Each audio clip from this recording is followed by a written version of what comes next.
Bonjour à tous mes wapis, j'espère que vous allez tous très bien. Aujourd'hui on se retrouve pour un compte rendu lecture qui va être très rapide vu qu'en août j'ai lu que 3 livres et 3 petits livres en plus. Donc voilà, ça va être très rapide mais je voulais quand même vous en parler parce que c'est quand même un joli bilan.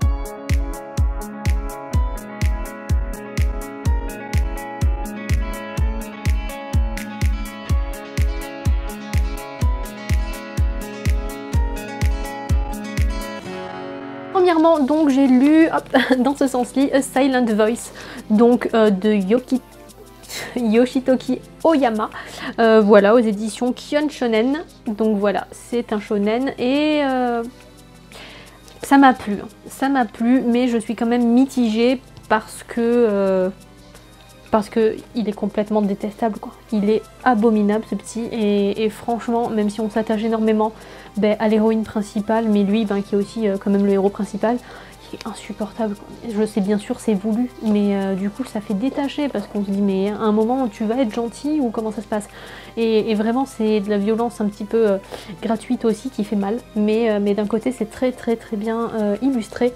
J'aime beaucoup. Rapidement, c'est l'histoire de Shoko. Shoko Nishimiya, je lis les noms parce que impossible de retenir pour moi les noms japonais, je n'y arrive pas du tout. Donc c'est Shoko, cette jeune fille qui est sourde, donc depuis sa naissance, qui même équipée en fait d'un appareil d'audition a du mal à suivre les conversations et n'entend quand même pas très bien. Donc voilà, forcément ça va lui poser beaucoup de problèmes au quotidien et bien sûr au lycée, au collège, je ne sais plus dans quelle tranche on se situe. Bon, nouvelle école, c'est peut-être même avant le collège, je ne sais pas. Bon bref, à l'école ça va bien sûr lui poser des problèmes et elle est victime bien sûr dans sa nouvelle école de lui, quoi, principalement de lui, qui est un petit atroce qui en a après elle et qui ne comprend pas pourquoi elle n'entend pas comme les autres, et il pense qu'au début elle fait exprès et qu'en fait elle entend quand même un petit peu mais qu'elle fait exprès et qu'elle fait tout ça pour embêter. Enfin bref, il ne comprend pas et voilà, ce petit, on ne sait pas peut-être aussi ce qu'il a en lui. Il y a beaucoup de choses à développer, on se pose beaucoup de questions sur lui, mais c'est vraiment très violent, quoi, sa manière d'agir. Il l'harcèle bien sûr psychiquement et puis physiquement, donc c'est vraiment un message assez important qui est mis en avant dans ce livre, mais voilà, moi il m'a dérangé. Franchement, le personnage masculin il m'a beaucoup dérangé parce que pas une seconde on s'attache à lui, dans ce premier tome en tout cas, si ce n'est sur les 3 pages de la fin où on se dit bon, allez. Voilà, mais franchement je m'attendais à une histoire un petit peu plus attachante pour le premier tome et qui nous donne beaucoup plus envie de découvrir la suite.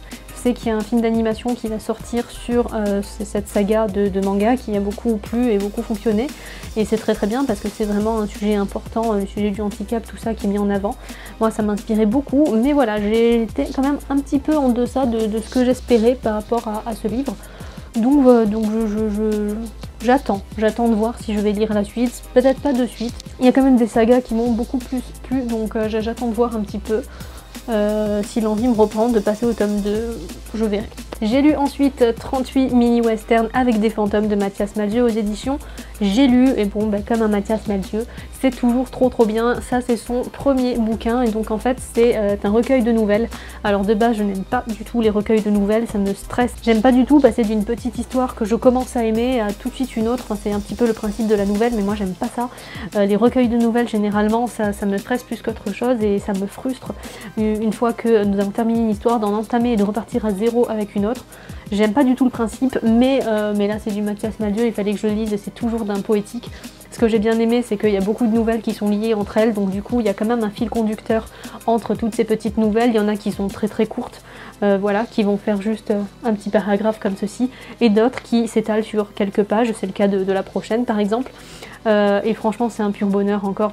Si vous aimez la plume de Mathias Malzieu, ça va forcément vous plaire. On y retrouve un petit peu plein de clins d'œil à ses autres romans. Enfin, quand on a lu ses autres romans, on voit que quand même ses passions et ce dont il parle dans ses romans, c'était déjà là au début, et voilà, avec des fantômes, parce qu'il y a plein de petites nouvelles un petit peu horrifiques, mais tellement faites avec humour et avec légèreté. C'est vraiment trop bien. J'aime beaucoup sa manière de voir les choses et de voir l'amour comme celle-ci. J'aime trop, c'est la pâte à bisous. Je vous lis juste simplement parce qu'il a une manière de décrire comment il voit les femmes et comment il aime qui est trop jolie, trop touchante, je trouve. C'est brut, mais c'est vraiment trop beau. De la pâte à bisous, voilà ce qu'elle est, en pyjama, en robe de soirée, dans son bain, sur son longboard ou devant la télé. C'est une pâte à bisous, une vraie petite crêpe avec de jolis petits seins, des taches de rousseur et des yeux remplis à ras-bord de limonade. Tout le temps, elle me donne envie de l'embrasser, de me rouler contre elle et tout ça. Une vraie pâte à bisous. Voilà, et c'est juste, ça résume bien, je trouve, l'écriture de Mathias Mazieu, parce que c'est tendre, c'est doux, il y a de l'humour, et voilà quoi, on ressent en pleine face son sentiment, je le trouve. Donc voilà, c'est une belle découverte, j'allais vous dire, mais je m'y attendais, donc c'est pas du tout mon préféré. Ça reste des nouvelles et je préfère quand il y a un roman qui s'installe, qu'on adore les personnages, tout ça. Mais c'est bien quoi, c'est top. Et enfin, j'ai lu ce livre-là, 24 heures de la vie d'une femme de Stefan Zweig, aux éditions Le Livre de Poche, et j'ai beaucoup aimé, ça a été une belle découverte, pas un coup de cœur, mais je me suis régalée à lire ce livre que j'ai lu assez rapidement d'ailleurs. Le pitch du livre en fait, c'est que c'est un jeune homme ou un petit peu plus vieux, je me rappelle pas, bon c'est un homme qui arrive en fait en vacances, hein, c'est un étranger en vacances dirons-nous, et il se retrouve mêlé en fait à une discussion sur une femme qui a quitté son mari, enfin qui est partie voir un autre, hein, voilà tout simplement, avec un jeune homme, et il se retrouve mêlé à cette situation et il va défendre la femme, et en fait cette prise de parole va interpeller une autre dame qui va se mêler de cette conversation et qui va vouloir lui parler personnellement et lui raconter sa propre histoire. Donc dès le début en fait ça nous dit que c'est 24 heures de la vie d'une femme et dès les premières pages, dès qu'on est mêlé à cette discussion de groupe, on ne sait pas de quelle femme il va s'agir en fait. Donc moi c'est la première question que je me suis posée, je me suis dit mais c'est de quelle femme qu'on va suivre les 24 heures parce qu'il y a plusieurs femmes dans ce groupe, notamment deux principales qui interviennent, et on se dit mais comment ça va se goupiller pour que laquelle va prendre la parole et nous raconter son histoire. Donc c'est vraiment très très bien mené, j'ai beaucoup aimé l'écriture qui est très fluide et on comprend très très bien. Les actions sont vraiment trop bien décrites, c'est impressionnant. On suit en fait le milieu du jeu, le jeu au casino. Moi c'est vraiment pas un domaine qui m'intéresse et je ne suis absolument pas compétente et j'ai aucune connaissance sur ce domaine. Donc c'est vrai que c'était très intéressant de voir tout le vocabulaire qui se prête à ce domaine-là que je ne connais pas vraiment. Et c'est très intéressant parce qu'on y voit les actions précises et ça se porte beaucoup sur les mains. La dame observe énormément les mains du joueur et c'est incroyable. Franchement, tout ce qui passe par ces descriptions, ça j'ai adoré, je me suis vraiment régalée.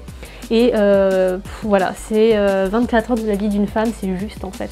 C'est ça que j'ai adoré, c'est vraiment un roman juste et on y voit tous les sentiments de la femme, tout ce qu'elle va pouvoir avoir en tête, ses questionnements, son ressenti et ce qu'elle doit faire, ce qu'elle ne doit pas faire, pourquoi elle le fait, comment et ce qui va la pousser à le faire. Enfin, voilà, on comprend tous ces états d'âme, on est vraiment avec elle.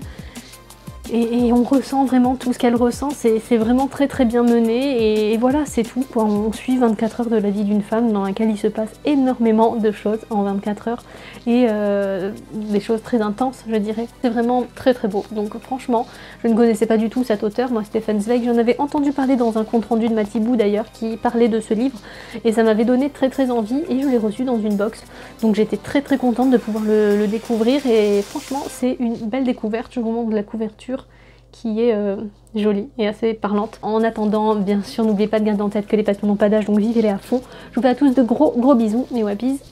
Ciao tout le monde.